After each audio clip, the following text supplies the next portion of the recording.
আসসালামু আলাইকুম সুপ্রিয় দর্শক মণ্ডলী। বিএনপির লোকজন প্রফেসর ডক্টর মোহাম্মদ ইউনূসের বিকল্প খুঁজে পায়। আপনারা জানেন গত 2 থেকে 3টা দিন বাংলাদেশের জন্য খুব আতঙ্কের গিয়েছে। কি হচ্ছে বাংলাদেশে?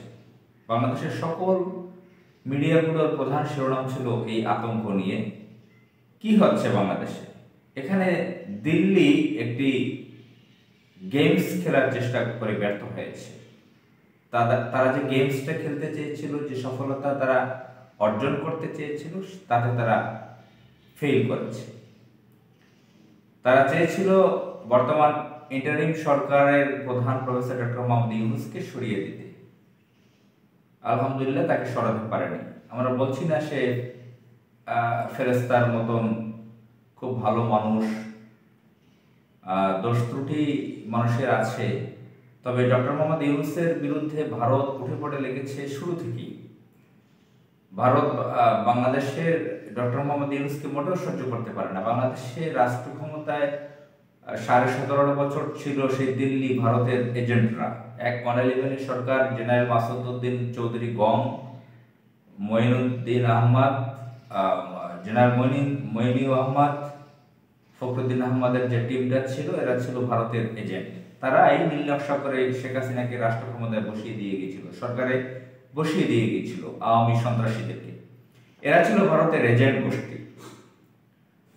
জুলাই বিপ্লবে 2024-এ তারা সেই ভারতে পালাতে বাধ্য হয়েছে। এরপর থেকে আপনারা জানেন যে 8 আগস্ট শপথ গ্রহণ করেছেন অন্তর্বর্তীকালীন সরকারের প্রধান হিসেবে প্রফেসর ডক্টর মোহাম্মদ ইউনূস, যিনি বিশ্বের অত্যন্ত নামকরা এবং প্রভাবশালী একজন ব্যক্তি। তাকে ভারত মোটেও সহ্য করতে পারছে না। ভারত তাকে মারাত্মক থ্রেট মনে করে।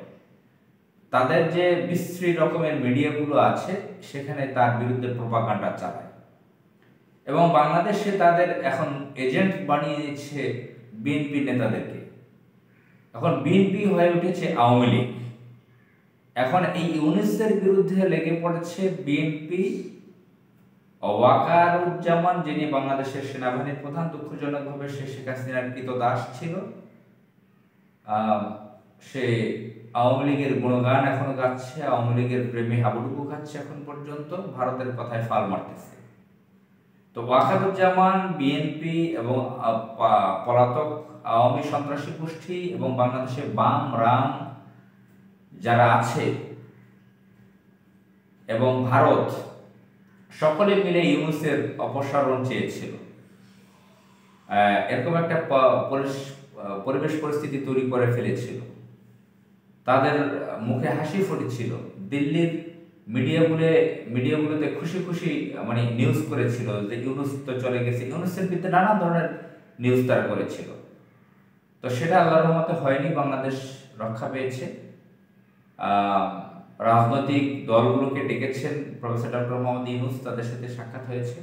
আমি এসব বিষয় নিয়ে কথা আরেকদিন বলবো, যে কিভাবে বাংলাদেশে কু ঘটাতে চেয়েছিল দিল্লি। কিছুদিন পর পর বাংলাদেশে কি ধরনের ঘটনা ঘটাতে চায়, কি ধরনের কু ঘটাতে চায়, এগুলো আপনারা নিশ্চয়ই লক্ষ্য করেছেন। আমি যেটা বলতে চাই, বিএনপির সালাউদ্দিন আহমদ, বিএনপির অন্যান্য বিভিন্ন বড় বড় নেতাগণ, এই যে রহস্যজনক নেতা বিএনপির সালাউদ্দিন আহমদ 9 বছর ইন্ডিয়া ছিল, একদম রহস্যজনক একজন লোক। ইন্ডিয়ায় তাকে কি প্রশিক্ষণ দিয়েছে আমরা জানি না। হঠাৎ তার আমরা সক্রিয়তা দেখতে পাচ্ছি।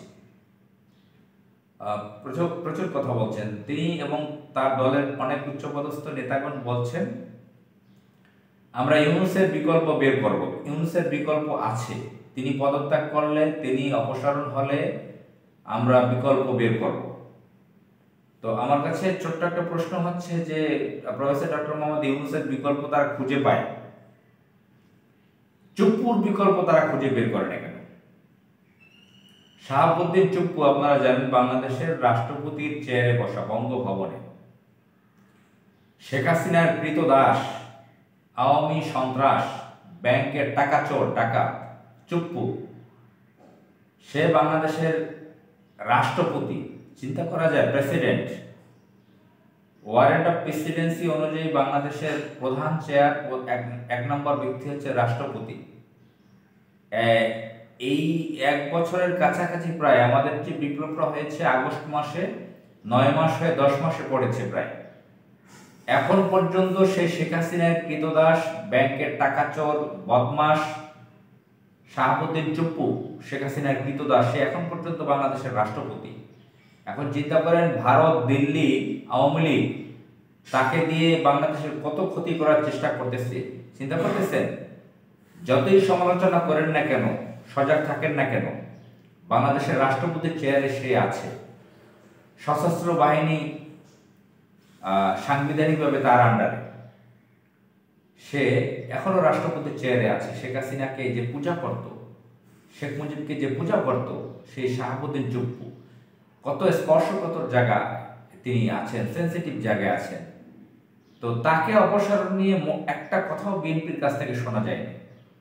বরং আমরা শুনেছি 5 আগস্টের পরে এই চুপ্পুকে বহাল রেখেছে বিএনপির লোকজন। বহাল রাখার জন্য তাদের যে আইনজীবীরা আছে, বড় বড় নেতারা আছে, তার পক্ষে বহু কথা বলেছেন। সংবিধান সমস্যা হয়ে যাবে, সংবিধানে নেই, রাষ্ট্র বড় ধরনের সংকটে পড়ে যাবে, বড় সমস্যা হয়ে যাবে। বিএনপির এই যে একজন মহিলা আছে, ব্যারিস্টার রুমিন ফারহানা সহ বিএনপির বহু নেতারা এই শাহাবুদ্দিন চুপ্পুর অপসারণ চায়নি। একটি বিপ্লবী সরকার হোক, সেটা তারা চায়নি।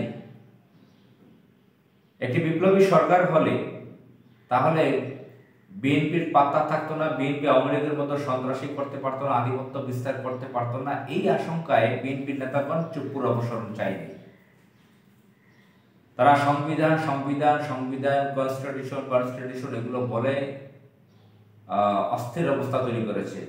এই ইউনিট সরকারের লোকজন বঙ্গভবনের চুপ্পুর ওখানে গিয়ে শপথ গ্রহণ করেছে। সরকারটা হয়েছে দুর্বল।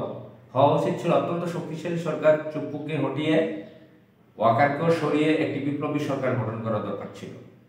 সেটা হয়নি। তা হয়নি, চুপ্পুকে অপসারণ করার একটা ব্যবস্থা তো তারা বলা দরকার ছিল বিএনপির, যে এভাবে তার বিকল্প আছে। এখন পর্যন্ত তারা বলতেছে না।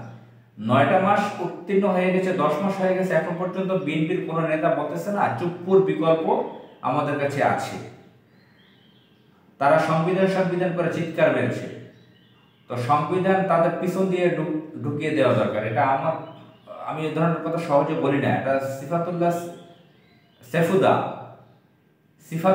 সেফুদা তিনি হলে এই কথা বলতেন। পিনাকি ভট্টাচার্য, তারা এই ধরনের কথা বলেন। তো বিএনপির নেতাদের আসলে পিছন দিক দিয়ে ঢুকিয়ে দেওয়া দরকার সংবিধান। আওয়ামী লীগের মতো সংবিধান করে, সেই যে ভারতের পালিত সন্ত্রাস গোষ্ঠী আওয়ামী লীগ অবৈধভাবে রাষ্ট্র ক্ষমতায় দীর্ঘ বছর থেকে শুধু সংবিধান করেছে।